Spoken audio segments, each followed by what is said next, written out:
All right, good evening, ladies and gentlemen. Welcome to episode 94 of Dad's and Ed podcast. It's an exciting day around here. Yeah. Got some good things to chat about. Fun times. Josh Allen, Tech Integration Specialist at Lewis Central Schools. 4 wonderful kids, beautiful wife. Excited to celebrate Christmas here pretty soon. There's going to be the main course of what we're going to chat about prior to having Jaime Casap on here in just a second. Yeah. I'm Devin Schoening, father to 2 wonderful young ladies, and my fabulous wife, Erin, who is here tonight. And I work in the Council Bluffs Community School District, doing something for them sometimes. Trying to not get fired. That's the goal right now. It must be December. It must be. Or just another day. If you want to connect with the show, you can always tweet at us, Dads and Ed. Use the hashtag Dads and Ed. If you missed part of the show, check out our website, dadsanded.com. Subscribe in iTunes or Google Play. All you got to do is search Dads and Ed. I'm pretty sure we're still the #1 rated podcast. When you use that search, make sure you do 3 words, though, because I don't want to mess up with somebody else's. And we're also a proud member of the Education Podcast Network. We got a shout out from our friends over at Partial Credit the other day. The Podfather, Chris Nessie, was on there. Yep. They were talking about different podcasts. We had Jeff Lubinsky on a couple weeks ago. And so they were chatting about different podcasts. Great episode. I think I tweeted it out here not too long ago. So you can check that out at edupodcastnetwork.com. All right, so as most of you know, it is Christmas season for those of us that celebrate that holiday. I will first say, because I'm not going to one-up the story that Devin's going to tell here in a little bit. I'm pretty sure not. Many of you who follow either us on social media or the Dad's Ed Twitter account have seen this video of Devin working on his tree. So before I begin this story, I will say if you have a great Christmas tree story, feel free to tweet at us or use the hashtag anytime. We'll be sure and share it. I only have really 2 good ones. One of the first years we were in our first house, I didn't know you had to measure like how tall your ceilings are before you go get a tree. And because we always had like a fake one growing up. And so I did have to get the ladder out and climb up to the top and cut off the top of the tree so that it would fit in the house. And the day we moved out, which would have been 4 years later, there was still a sap mark on the ceiling from that 1 year. I also distinctly remember a former tree holder, whatever you call those, the thing you put your Christmas tree in, was not good. And I was sitting in one room watching TV, and I kind of hear this little noise. And the next thing I know, from the next room, I see the Christmas tree falling over and dumping water and breaking ornaments and all that good stuff. So yeah, that's no good. I lead with that because I didn't want to like even attempt to like one up you from this. So the floor is yours. Yeah, Mr. Schoening. The we've always done the whole go out and cut down your Christmas tree thing. And actually the great thing, years ago, before we even had kids, we would go out and the place that we went would actually just hand you a saw, a handsaw, and say, here you go, bring your tree up when you're ready. And that was great. You know, the place we go now doesn't do that. They cut it down for you. But we have a spot in our house where we typically get a pretty big tree, a 9-foot tree or so. And it's always worked in the past. I have put Christmas trees in stands for 20 years. Never had a problem.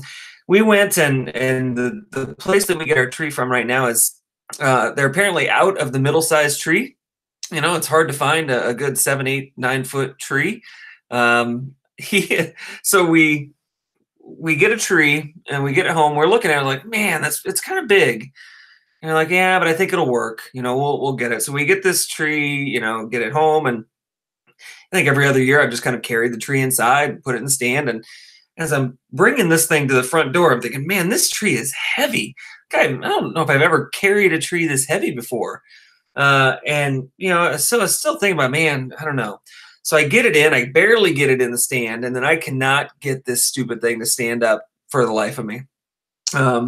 So Gracie and I are working on it, and you know, I'm trying to get it in there. We're unscrewing the thing, screwing them back in, and trying to make it work. We finally kind of get it done with we put a 45-pound weight on the back of the tree stand to kind of hold it down so it wouldn't fall forward. And so the tree is up for probably an hour, and then I'm in the bedroom reading, and Aaron's out in the living room, and all of a sudden I hear something, and it's the tree falling. Not only did the tree fall, but it broke the stand, like it broke the plastic in the stand. So I get a new stand. I try and cut off a couple limbs and do something, get it back in the stand.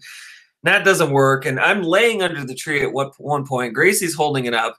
And I say to both, you know, Gracie and Aaron who are there, I'm like, I don't know what to do here. I don't know what to do. I think this tree is too heavy. It's too big. So the little gif of me on Twitter right now is with a handsaw trying to saw the tree down a little bit to make it smaller, which I did. We kind of took off about 3 feet of trunk and some branches and took it down to a 6-foot tree. Still wouldn't stand up. So I threw it out. I threw it out the front door onto the porch. We're going to burn it as soon as we can. And so Grace and I went that day and purchased a tree from Home Depot. So we now have this little dinky tree from Home Depot in our house that looks completely out of place because we usually have about a 9 or 10-foot tree there. But yeah, I've never had an issue with a tree like that ever. And I don't remember the last time I was more frustrated. Yeah, you know, cutting down a tree is just such like a manly thing that I like always worry about not doing it right. And so like I'm pretty adamant. We have 10-foot ceilings, but I will not buy over an 8-foot tree. Yeah, because I just get nervous about being in this situation and having an animated GIF of me out. And that's the thing. And we really do love. I mean, it's one of those things. It's one of our Christmas traditions, and as a family. And this year was a little different. We got that snow, that big snow on that weekend that we would typically have gone. So we went a week late, and it was all snowy, and couldn't find a tree kind of the right size. And this one just ended up being an absolute debacle. The tree, the old tree, still resides on the porch. I think we're just going to stand that thing up in a corner and throw some lights on it too, just to get our, you know, $70 worth out of that tree. But yeah, it was not great, but we figure, you know, the thing we've talked about is now we have another memory. This one will probably last forever, not only because of the way in which it happened, but also because of the animated GIF of me laying underneath the tree with a saw trying to cut the tree down. So that'll probably just keep coming back, don't you think? I would imagine. Yeah, I would imagine that I know people who won't let that go, probably. There's probably people who have saved it. I mean, I'm assuming I know probably a couple. Let's just say this for our listeners. If you can use that animated GIF in a presentation, feel free to tweet that at Dads and Ed. Absolutely. You know, I mean, what kind of metaphors would you relate to that GIF? Yeah, I'm not really sure. Maybe we can convince Jamie to do it today. You know, he presents enough everywhere. Maybe that can just be the thing that he does. He has to use that GIF in a way at some point. So well, good. Actually, he is just in time. Jamie, we have a challenge for you. What's that? Did you see the animated GIF of Devin trying to cut down his Christmas tree in his house? I think I did. I think it was just on. I saw it. Wow, yeah. So we normally don't ask like really good presenters to change up their message, but could you somehow work that into a presentation at some point and just like have people tweet at us? By him cutting down his Christmas tree? Yeah. We haven't figured out the metaphor yet, or like how that would actually fit into anything that you actually talk about, but it probably won't. I can come up with something, I will. Okay. All right, ladies and gentlemen, it's that point of the show where we get smarter. Hopefully, we're not going to make the guest any dumber. Tonight, we are pleased to be welcomed by Jaime Casap. Jaime is the, I want to get your title, official global education evangelist at Google. Jaime, welcome to Dads and Ed. Thank you very much. Thanks for having me. Absolutely. Yeah, great. I'm glad that we're able to work this out. Would you mind just take a couple minutes? Tell us a little bit about you, your family. Maybe we'll get more into the work stuff later, but a little bit about you personally. Yeah. So where do I start? All right. So I've been at Google for the past 13 years. That's kind of the back end of my life. I am a first-generation American, born and raised in Hell's Kitchen, New York. Grew up as a New Yorker, do not live in California, I live in Phoenix. As a matter of fact, every time I land in San Francisco, I tweet out, I smell kale, because I can't live there. I have a wife, 3 kids. I have a 26-year-old who lives in Hell's Kitchen, New York, doing exactly what she wants to be doing, working in video production at CNN, making fake news, and she loves doing that stuff. And I have a 17-year-old and a 4-year-old. So I got one in every generation. Well, that's good. It probably helps you in your day job of talking about education, what it looks like for kids. Having one in every generation is probably not a bad thing, right? Yeah, a couple years ago, actually, my oldest daughter wanted Christmas time. So my oldest daughter wanted a Polaroid camera for Christmas. So I'm by the way, I'm videotaping this as well, and I'm into cameras. I like videography. I like capturing this stuff, and she's seen that growing up, and I think that's why she's into video. But she wanted a Polaroid camera, and my 17-year-old at the time, he was 15 or 14. He's like, "What's a Polaroid? What's a Polaroid camera?" And my 4-year-old, who was like 2 at the time, was like, "What's a camera?" Right? Like that. The evolution of these kids growing up and what they think about. Well, Jaime, you talked a little bit about, where you came from, and, we had tweeted out this NBC News article, a little bit about you and kind of some of your background. And you talked about being from Hell's Kitchen, first generation, single mom. I mean, you have a lot of things that could have led you down the wrong path. Right. How do you get from Hell's Kitchen to Google? It's funny. So I'm trying to start a book. I'm writing a book, and actually, you almost got it right. The name of the book is From the Ghetto to Google: a hoodlum's guide to thriving in America. Right. So I'm going to write about this at some point if I can get my act together. But I think I did not define this word. I wish I did. It belongs to Steve Jobs, and I am not comparing myself to Steve Jobs, but I had a really good reality distortion field, right? And I still have a very good reality distortion field. I'm very stubborn. I don't take no for an answer very well. And I had this idea, anything that I say, I just believe 100%. So if I'm going to graduate from high school, I'm going to graduate from high school. If I'm going to go to college, I'm going to go to college. That's always been my, MO, if you will. I announced to my wife that I'm going to start a channel on YouTube, and she, rolls her eyeballs. And I'm like, I'm going to have 1 million followers by the end of 2019. I might have 5, but in my head, I will have 1 million, right? Like I had that reality distortion field and this sometimes gets me in trouble, especially when I plan 5 or 6 things in the same day and I only get to 1 of them or 2 of them. But I have this reality distortion field that kind of drives me sometimes to insanity, but to a point where I just believe that I can do anything. Mm-hmm. And I imagine that you do lots of interesting work, but that background and all those that kind of drive leads to the message that you give a lot of times in the keynotes and at the places that you get to travel to and speak to educators all over the world. How has that kind of impacted that message? And if you were going to boil down, what that message is for you, what would it be? Yeah, it's funny because lately in my keynotes lately, and I'm going to be doing this more in 2019, I start with this premise, which is I'm not one of those education reformers that talks about education being broken. Right? I don't talk about education being broken because I can't. It worked for me, right? And by the way, usually I was in a room of 3,000 people the other day, And I said to 3,000 people, it also worked for you, by the way, right? So it works. Has it worked for everyone? No. Can we do a better job? Absolutely. Can we create more opportunity for students? Can we build better schools? Absolutely. But this idea that education is broke is insane, right? We built the superpower of a nation on the back of the education system that we built in this country. The other kind of narrative that you hear all the time is that, education hasn't changed in 150 years. I hear people, especially in the business side of education, say, if Abraham Lincoln came back, he'd be overwhelmed by what he saw in the world.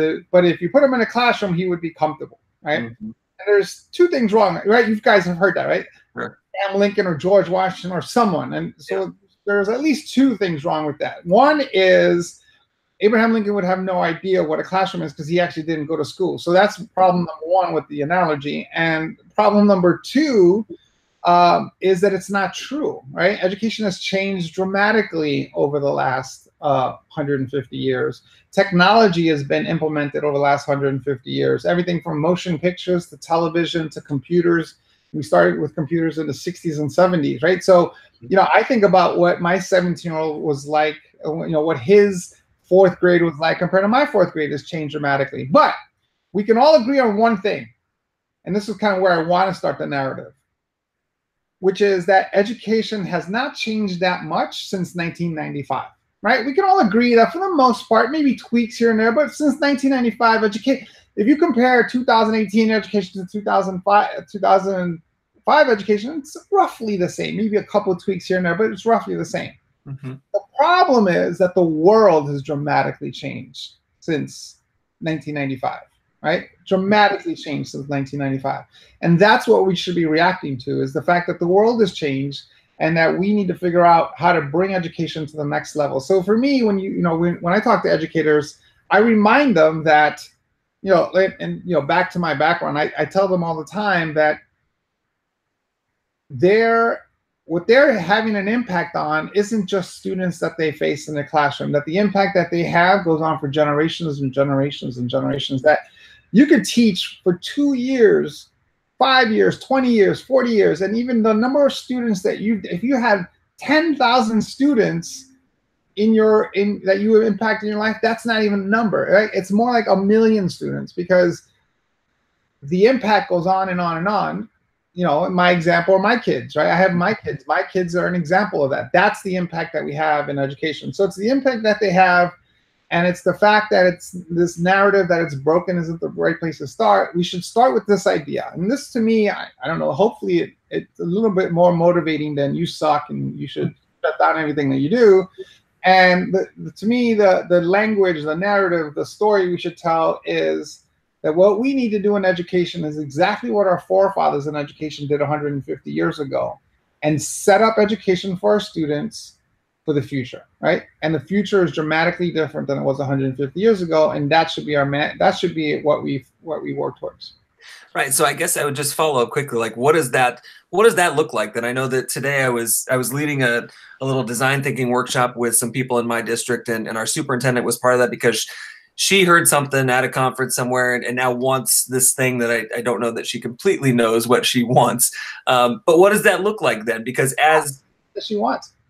Yeah, well, and that was the thing. So, she was, kind of this idea of wanting a school that utilizes technology that reaches kids now, as opposed to trying to reach kids that we had, even like you said, even in 1995. And I think what the conversation ended up going to today is teachers and administrators and folks were going through this design thinking workshop was this idea that they really were looking at things that weren't necessarily technology. They almost all fell to this idea of like, how do students own more of what they're doing, and how do we provide more voice for them, and how do we do the same for teachers, not just for kids? So those were the things that came up with those folks today. I mean, if you would have been in that room, today with them, kind of thinking through that, what would be the things that you would be wanting for kids now that maybe they weren't getting in 1995, for instance? So that's a great question, because I think that's where we can start, which is this idea that it's not about technology, right? If all we do is take technology and put it on top of our current model, the model that we're using today, the 1994 model, then all we're going to do is make that older model, faster, more efficient, right? Mm-hmm. We don't have to invent anything new. We don't have to come up with any ideas. Right? All we need to do is, and I would ask you guys to think about the last great piece of research you read in the last 2 or 3 years, 4 years, of what good learning is, right? Like, it has to be engaging. It has to be personal. It has to, the students have to have agency, right? That they have to drive, like those ideas, those researched, evidence-based ideas that about what good learning looks like. And then ask yourself, how do I use technology as a tool to bring those ideas to life, right? Mm-hmm. How do we bring those ideas? How do we use technology a bit? Because I believe that technology is finally at the point where we can take advantage of it, where we can do some of these things. So we don't need to create anything new. We just have to ask ourselves, how do I use the technologies available now to bring out these great ideas? So in that room, I would focus on what are those great ideas? What are the things? So one would be the skills that these kids need, right? Collaboration, communication, problem solving, critical thinking, right? The 21st century skills that we've been talking about for so long that we call them 21st century skills, and we're 19 years into the 21st century. That's an idea. That's an idea of, yes, we need to work on let's take collaboration. Well, what technology is available to help us with that? What can we use technology for to get us to collaboration? How do we measure whether some kids are collaborating? How do we do professional development for teachers so that they can know how to put teams together so they can collaborate? So I think that it's focusing on the best ideas that we know based on evidence and research about what we should be doing for students, and then using technology to help shape that. Mm-hmm. Yeah.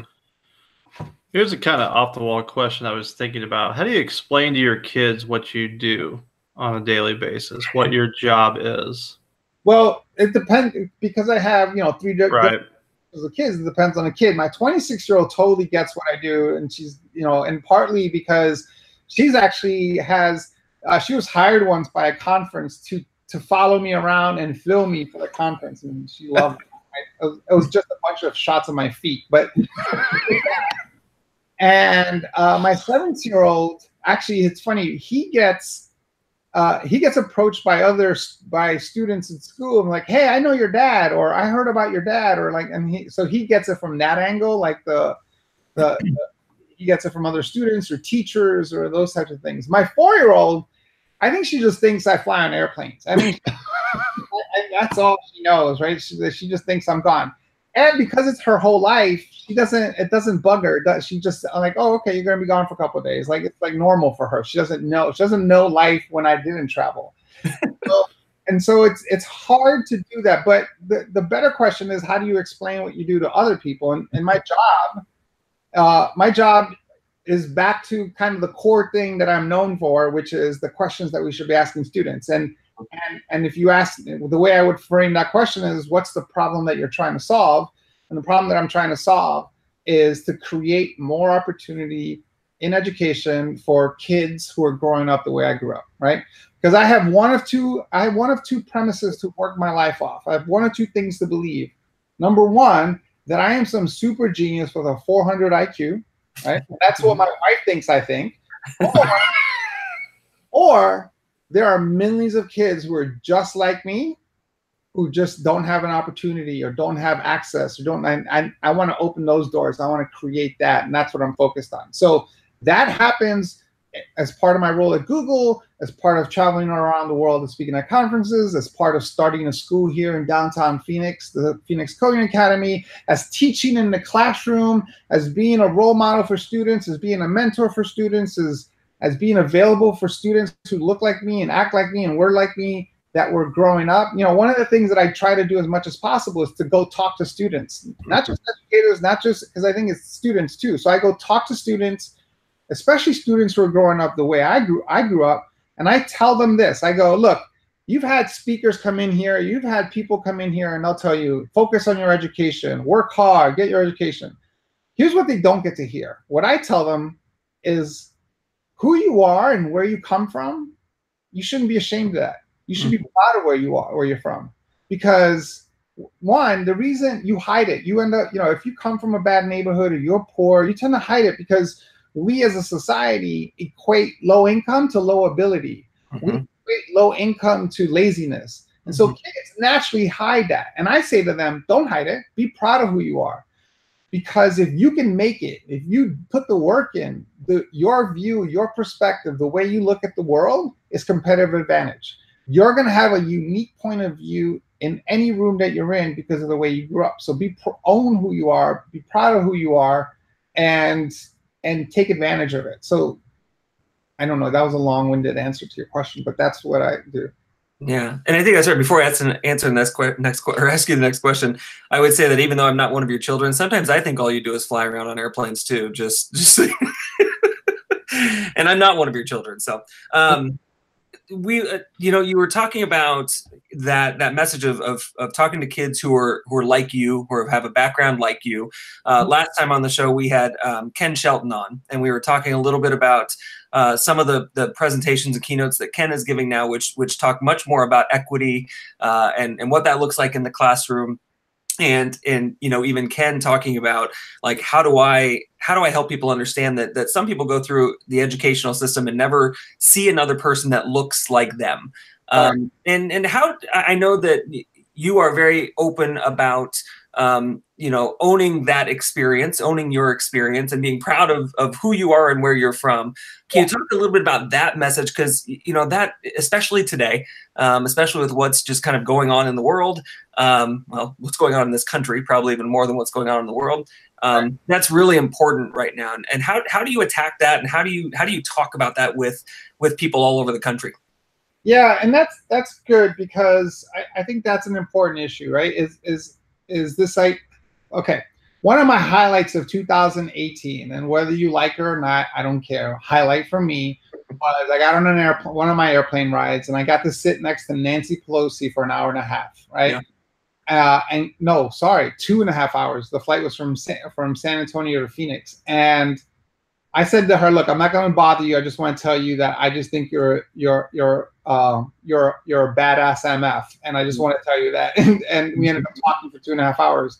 And one of the things that we talked about the state of the country and where things are and what's going on, I kind of let her know that there's a part of me that I'm good with what's going on, and this is why. Because in 2014, if I came to you guys or I said to my friends, "Hey, I think I was discriminated against today," the response would have been like, "No, you weren't. Like, come on, you work at Google. What are you talking? Look, we have a black president. Everything is great.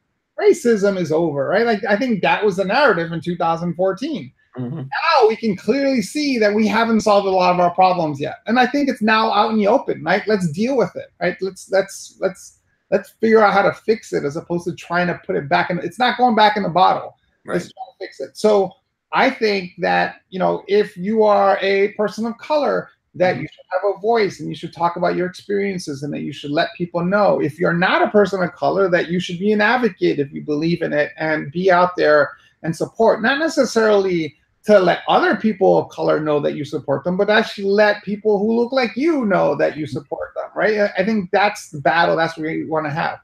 For me, I think Ken is great when he talks about equity issues. I think you can talk about those things. I tend to focus more, and I don't want to say on the positive side, that's not what I mean, but I want to focus on my goal when I do a presentation, my goal when I'm standing in front of an audience, is to get them to leave just thinking about the world just a little bit different, just just like, oh, I didn't look at it that way, and just a little bit of perspective. And I'll give you an example of that, because this is a little nutty, so I'll share this. And this isn't really that broadcasted yet, so you guys are the first ones to hear this crazy idea, which is, if you think about 1864, back to the Abraham Lincoln example, if you think about 1864, it just hit me one day that I realized that if you imagine what the world looked like and what they were doing and what they were experiencing and what they had in terms of resources, and then you look at our world today in terms of these cameras and we're talking through space, and your phone and your tablet and your laptop and electricity, right? We didn't have electricity. All these things. One day I just realized, and this sounds obvious, but one day I just realized that everything in front of us, everything that we have right now, was available to us in 1864. All this was around in 1864. It wasn't like a spaceship crashed down on Earth 20 years ago and dropped off this technology. All these resources were there. We just hadn't invented them yet, right? And the reason why was because learning was slower. Learning took longer. Information took longer. If I wanted to know something and I was on a farm in the middle of Wisconsin, I might have to walk 3 or 4 days before I found someone to teach me something, right? Like it was harder to get. Think about where we are today. Think about like how much access you have to information, and think about how quickly we can learn things. We're closer to the matrix, right, where we plug it into our brain. And I'll give you an example. I'm back into photography. I've always taken, like, if you asked me as a kid what would success look like, I would tell you that it was owning a dark room. Like that's what I thought success would be for me. And obviously now that we don't need that, but I'm back into photography, and it's been 10 years since I've been really into it. And I realized I needed to use an ND filter for something. I had no idea what an ND filter was. An hour later, I can tell you what an ND filter is. An hour later, I can tell you what kind of ND filter I should use. An hour later, I can tell you the 5 or 6 different kinds that I should buy. Then I can, and depending on where you're ordering from, I can have it an hour later. I can have it on my camera, and I can be out and experimenting with it and playing with it, right? Like, that's just amazing to me. That idea, that scalability of learning. Yeah. What do we do with that? Like what do we do with the fact that we can't even imagine the speed of learning now, but yet we're still doing things in 1994 model when we could be doing things differently. We haven't adapted to that yet. I think that's fascinating. Oh, Devin. I think it's fascinating, and I think that we take that for granted too, don't we? Like we just think that that's normal, that Amazon can drop it off in 2 days, or we can go to Best Buy and, like you said, pick up what we didn't know about 3 hours ago. We can go get that and have it ready to go. Right. Well, think about this as well. If you think about 1994 and what the world and the fact that the world has changed dramatically, imagine what education looks like to a 15-year-old who doesn't know what the world looked like before 1994. Right. Who doesn't know what the world looked like before the internet, before Google, before tablets, before all this stuff that we have today. They don't know. They're like, imagine.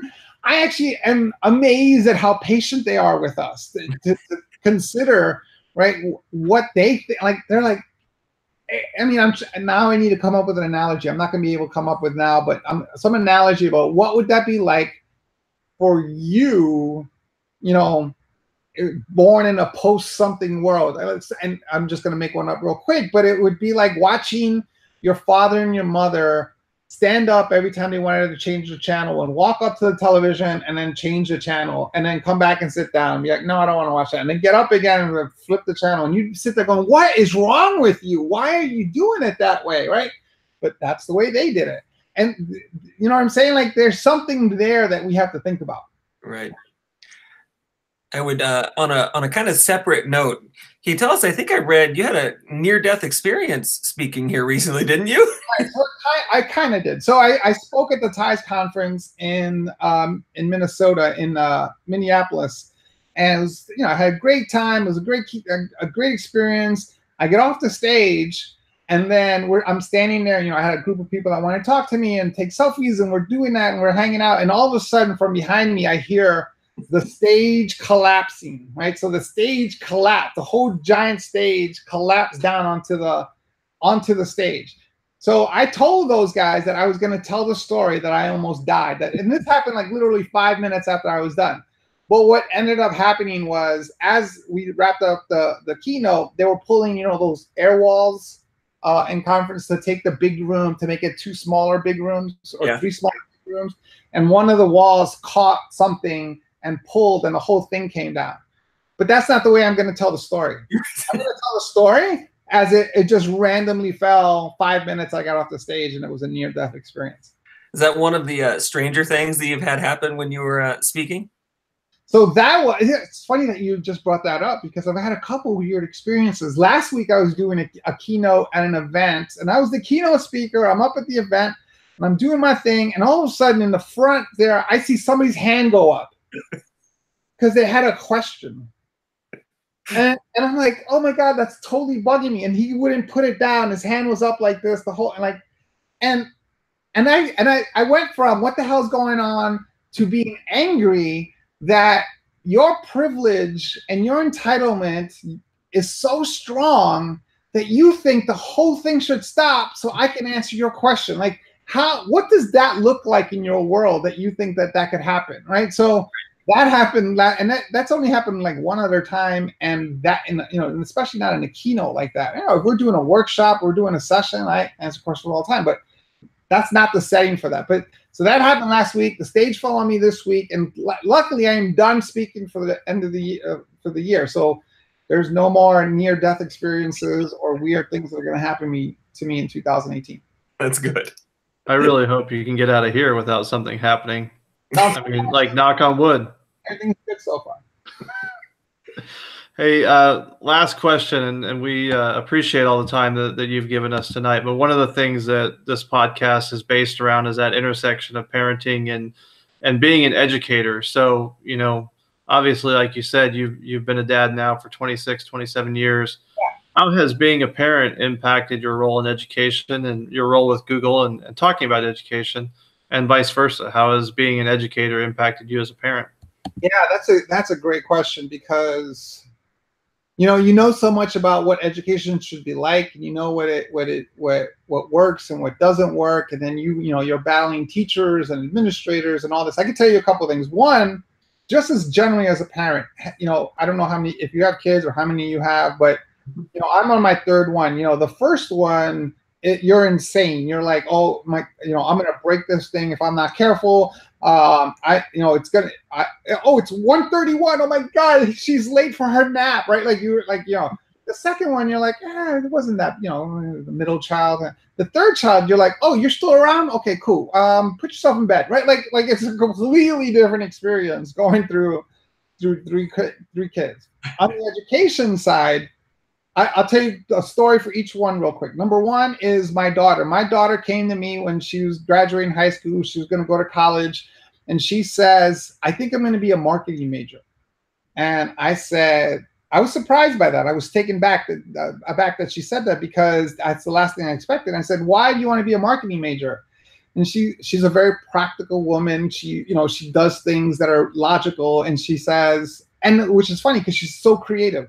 And she says, well, I looked at jobs that I'm interested in, video production, those type of things. And it seems like there's actual real jobs in marketing that I could get that are closer aligned to what I'm interested in, which is movie making, which is telling stories, those types of things.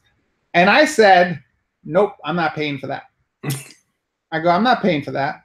I go, I'll pay for it if you go be a film major, which is like weird to think about, that a parent would say to a kid, no, you're going to go be an art major, right? Because she had been making movies since she was 5 years old. And I know that's what she was passionate about. And I'm like, no, go follow that. Go do, that's what you're passionate about. That's what you're interested in. Go do that now, right? And so she did, and she's doing exactly what she wants to be doing. So the lesson there is you got to know your kid. You have to be a reflection, a mirror for your kid, because you're going to know them better than they know themselves. Because my 7-year-old, he's about to go to college, and he comes to me going, I think I want to get into political science. I'm going to be a political science major. I'm like, what? You don't even know who the governor is. Like, you're not going to be a political science major. So for him, I have to reflect back to him that he is he's a gamer. He's interested in design. He's interested in putting games together, coding. He's been teaching himself to code since he was 12. So being a reflection for your kid is absolutely critical. And then the third thing is that, when it comes to my 4-year-old or my 7-year-old, I'm a bad parent when it comes to education, because I don't care about my kids' grades. I could care less. I haven't looked at my kids' grades in like 3 years, and he knows this. I'm like, your grades mean nothing to me. How are you doing as a person? How are you building? What are you learning? What are you interested in? What's your passion? Those are the things that interest me. And when I focus on those things, his grades are okay. His grades are fine, right? But I'm not going to force him to walk into a history class where a teacher is going to run through PowerPoints, right? Where he's got to take all these notes to memorize what happened in World War II so that he can take a test to pass it. If he gets a B or a C in that class, I don't care. I'm not going to not gonna. There was an article someone shared with me is why B students make great leaders that I need to find, because that's what he's focused on. My 4-year-old, she's actually learning from your mistakes. She's actually in a preschool that's Spanish immersion, so she is learning Spanish and English at the same time, which I didn't do with my first 2 kids. So I want her to experience experiences, and so she's in there learning Spanish. So I think it's hard to be a parent in general. It's hard to be a parent who knows education, but there's ways that you can help. And here's the other thing I say to parents who are not in education, which is if you are interested in your kids' education, be involved in education. You are a subject matter expert in something, and this isn't just for career day. Get into the classroom, be a mentor, go teach, go do a co-teaching thing with a teacher. Like, there's so many ways for you to get involved that I encourage people to be involved in the schools that they're in their community. Yeah, and I'll just add real quick, just because your story about not caring about grades kind of rings true for me. We've had that same conversation we have one. My oldest daughter is 14; she's a freshman, and then my younger daughter is in 7th grade; she's 12. And we've had that conversation with her. And the thing that gets really difficult, and we've been lucky enough, Josh and I have been able to lead sessions at kind of tech conferences about parenting in this age and time, which has been a really fun conversation to have with educators at conferences. Yeah. But we've had that conversation before about how do you deal with that when you're in the system, and kids are worried about that. And I tell this story all the time about my daughter, who we were talking about grades and assessment scores, and I was really telling her, honestly, being genuine, we don't care about your grades. We want you to be happy. We want you to feel cared for. Right. And she looked me dead in the eye and said, yeah, but I care.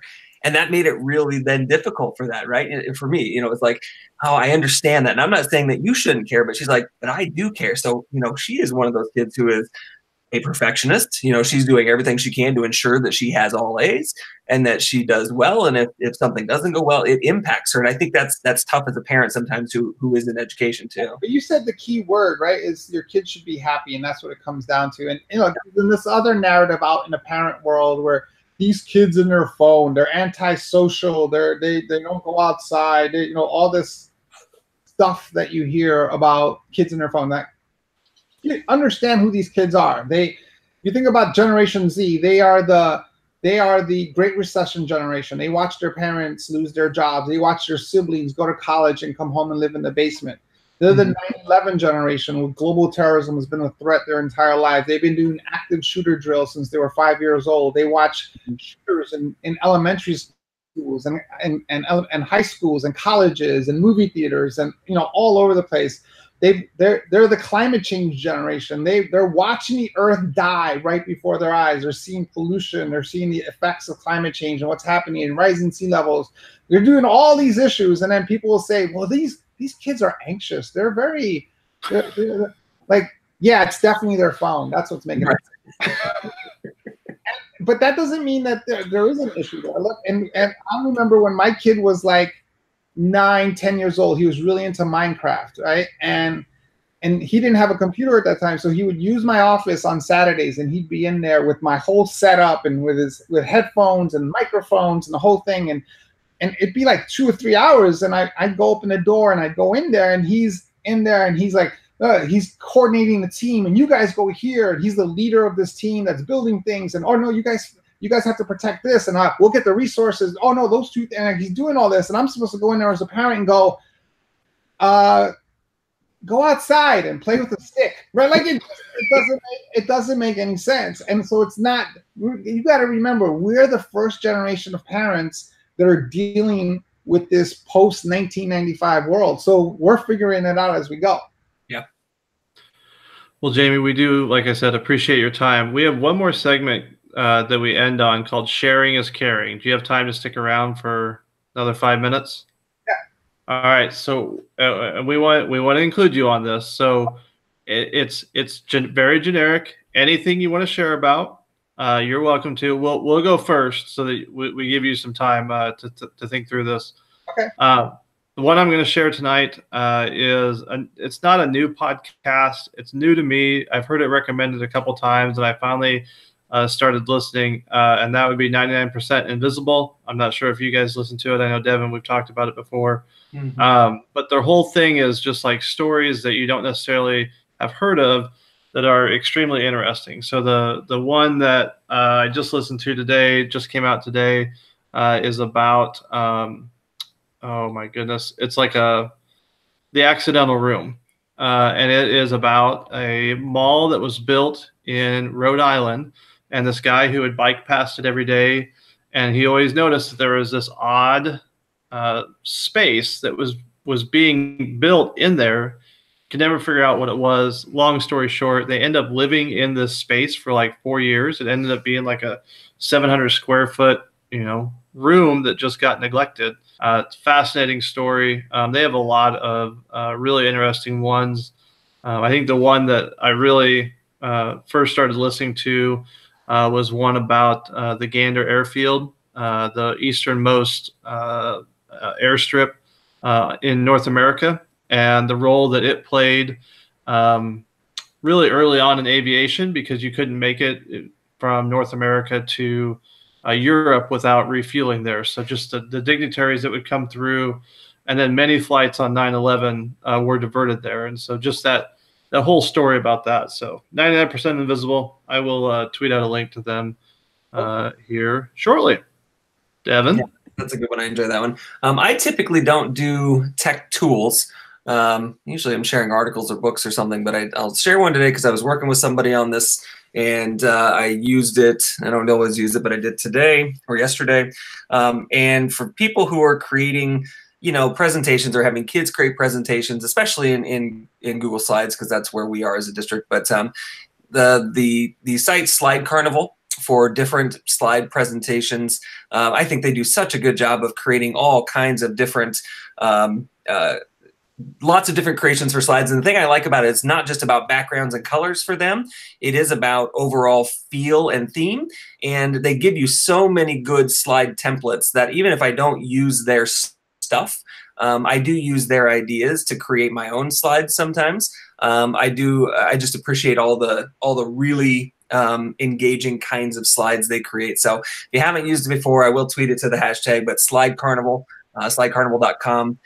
Easy to use. They'll take you right into Google Slides or into PowerPoint if that's what you're using. And for folks who are having, especially for kids creating presentations, get out of those kind of musty old themes, and they have all kinds of great ones. So that's my simple one tonight, Slide Carnival. Okay, I got two real quick ones that I want to share. Number one is, I was looking for it on my shelf. This is the last book I've read on education, called The New Education by Kathy Davidson. It's about how to revolutionize the university to prepare students for a world in flux. And it's about universities, but it's interesting, right? Because we're preparing kids, some of them anyway, to go to universities. And so this is a really good, and the way I describe it as a good book is because of how many highlights are in this book, right? I like that book. And then the second one is a little bit more selfish, and I don't want to say I'm launching it here, but there's not a lot of people that know about this. I decided to start a YouTube channel. So I'm going to start a YouTube channel. I'm launching that in the next couple of weeks. I've been recording a bunch of stuff, and this is how it's going to go. It's going to be a weekly vlog, if you will, where it's going to be a theme. So, it could be like, what problem do you want to solve? Or, how do we make sure we're asking the right questions and whatever, right? Whatever that theme is for the week, and while I'm traveling, right? So it's my travel, wherever I'm going, that experience, with some travel tips, some other things, but the theme of whatever it is that I want to be talking about that week. So I'm going to try to do that on a weekly basis. I'm learning how to shoot video. I think I've kind of mastered that over the last month. Now I have to start editing, and that's what I'm going to learn over the next couple of weeks, is how to edit, which is, I don't know how to edit at all. Back to the Matrix thing. And I'm literally on the airplane, like watching Linda and other things on how to use Premiere Pro, but that's coming out. My goal is January 1st that I start rolling these out, but that's coming. That'll be awesome. Hey, it's good to have an accountability partner. That's what we're here for. We'll push you on that. And Premiere Pro is a beast. That's my next thing to tackle as well. So yeah, someday I'll get there. All right, ladies and gentlemen, this wraps up episode 94. We're going to take a little break here for Christmas, so be sure to follow us on Twitter. We'll figure out at some point, how we roll. Probably the day before, we'll let you know that we're going to be back on live, and then you'll get the podcast the next day. So, Jaime, once again, safe travels. We really do appreciate your time and your insight tonight. Thanks for having me.